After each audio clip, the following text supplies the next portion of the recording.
ฉันเป็นทะเลมีชีเขาตายยังไงเธอคงจะไม่รักเราเพราะเขานั้นคือทุกสิ่งที่ทำให้เธอมีเงาคงเป็นเขาที่สุดท้ายด้วยหัวใจของเธอ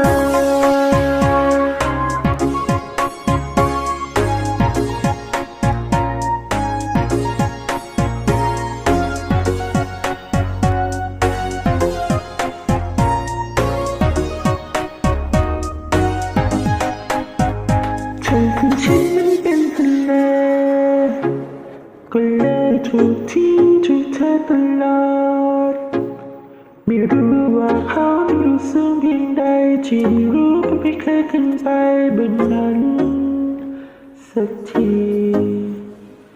อยู่ตรงนี้คนเดียวมันนานอยู่กับฟ้ากับฝนประวานอยากรักเหมือนเขาสักทีแต่ไม่เคยจะมีสักคนมาสนใจไม่มีอะไรหรอกฉันแค่อยากจะบอกว่าฉันก็รักเธอแต่ฉันเป็นทะเลมีชีวิตเขา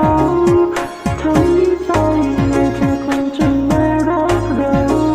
เพราะเขานั้นคือทุกสิ่งที่ทำให้เธอมีเงาคงเป็นเขาที่สุดท้ายด้วยหัวใจของเธอ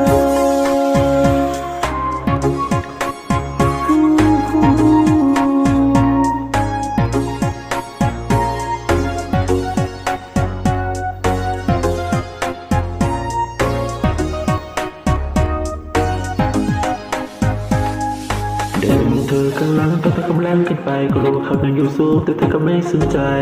พอแดดร้อนจะก็มาหาพอเย็นตกดึกจะก็หายหน้าสงสัยจะใหญ่ขึ้นไปนอนกับเขาไปค้ำวันศุกร์แล้วก็กลับวันเสาร์ทีนี้ฉันรอคอยเธอจนเหงาเพราะเขาจะเคียงข้างเธอไม่ใช่ฉันแต่เป็นเขาไม่มีอะไรหรอกฉันแค่อยากจะบอกว่าฉัน